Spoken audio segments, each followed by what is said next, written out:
Hi guys, it's me again, Grace, and welcome back to my YouTube channel. So today's video, we are going to do another makeup look. So yeah, I'm so excited. So without further ado, let's get started. No, I don't want to waste what's left. Okay, so first I'm going to prime my face. I will be using this e.l.f. PORELESS Putty Primer. This is what it looks like. And when you open it up, I only use it once. So this is the second time I'm going to use this. And it's actually quite nice. So I'm just gonna prime my face.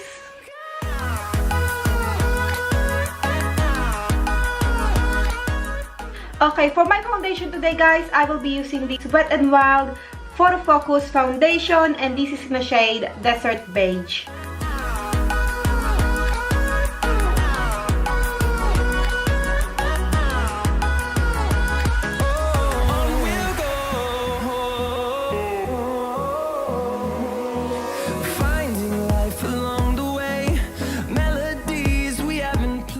For concealer, I will be using this Wet n Wild PHOTOFOCUS concealer, and this is in the shade Medium Tawny.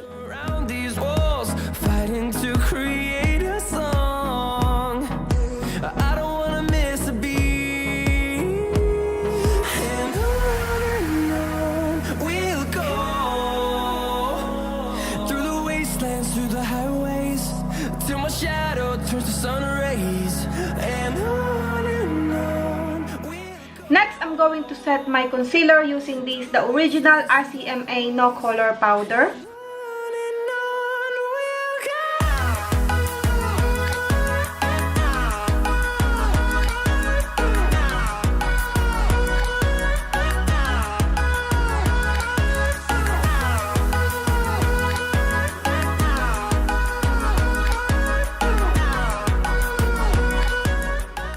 For the rest of my face, I will be using this BEIGE Studio Pro Matte Finish Press Powder, and this is in the shade 235. So this is what it looks like.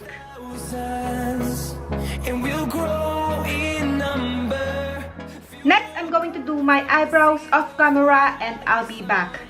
There you go, I'm done with my eyebrows. The product that I use for my eyebrows is this one. This is the Wet n Wild Ultimate Brow Kit. And this is in the shade Ash Brown.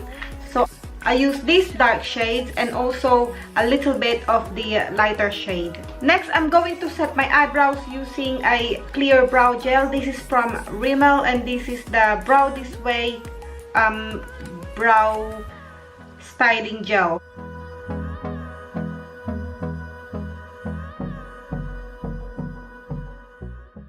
Next, I'm going to put some eyeshadows. The palette that I'm going to use today is this one. This is the I Heart Revolution chocolate palette, and this is the Macaroons palette. So this is what it looks like. And when you open it up, there you go. This is the palette. I'm going to take this shade and warm up my crease. This palette, guys, it smells really good. Really smell like chocolate. The storms we chase are leading us, and love is all we'll ever trust. Yeah. No, I don't. Okay, so next I'm going to take this shade and apply it on top of my transition shade. Through the wastelands, through the highways, till my shadow turns to sun rays. Next, I'm going to take this shade and concentrate on my crease area.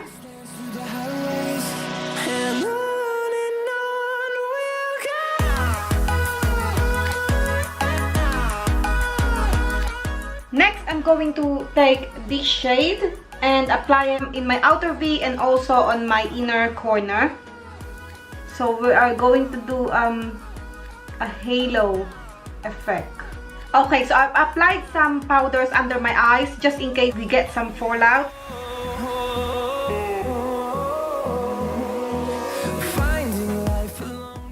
There you go. I can see a lot of fallouts from this palette now.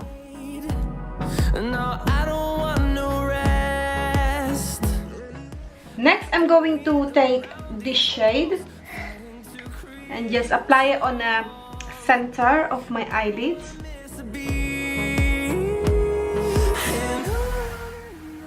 Wow, this palette has a lot of fallout.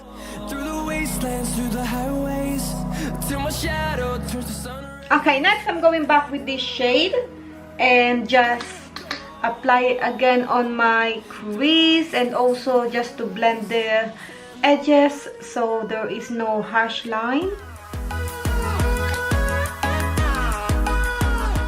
And then followed by a blending brush.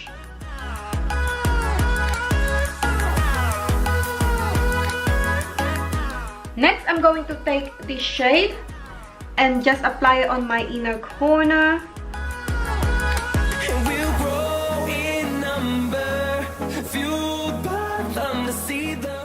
And then for my lower lash line, I will be using this shade. And we'll grow in number, fueled by them to see the horizon, turn us to thousands. I'm going to remove all the fallouts, guys, so don't worry about that.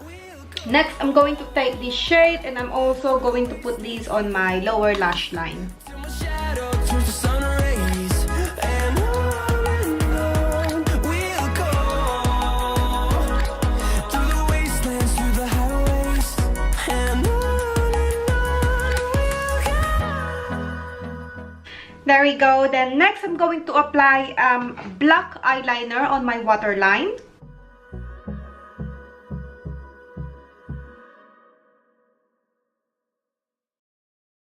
Okay, I'm going to add a little bit more of this on my inner corner.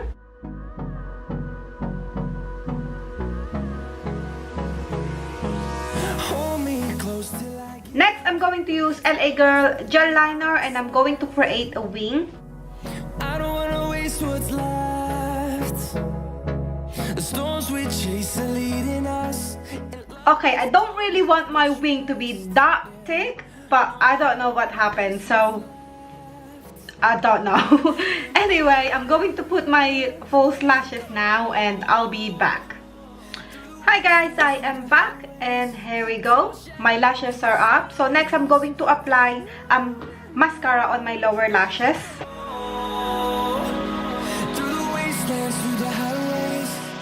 Next, I'm going to contour my face and I'm going to use this Revolution Ultra Contour Palette. So I'm going to take this shade and contour my face.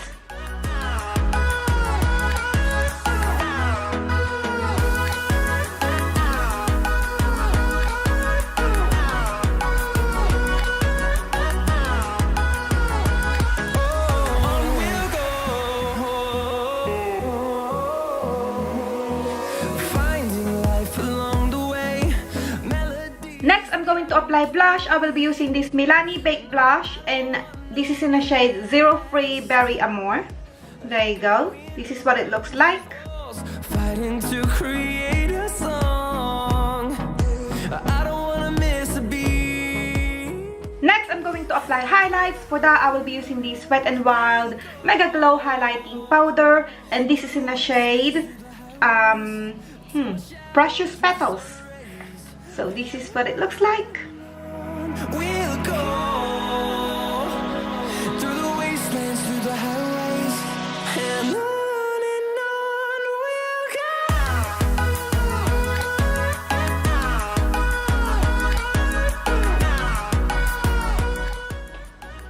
Wow. Oh my god. Alright, next I'm going to apply liquid lipstick. For that, I will be using this NYX Lingerie liquid lipstick. This is in the shade Seduction. In number, fueled by them to see the horizon, turn us to thousands, and we'll grow in number, fueled by them to see the horizon, turn us to thousands, and on we'll go through the wastelands, through the highways, till my shadow turns to sun rays. And that's it guys for today. Thank you so much for watching. I hope you liked this video. If you did, give it a thumbs up. And also, don't forget to subscribe to my channel if you haven't already. And I hope to see you in my next video. Bye!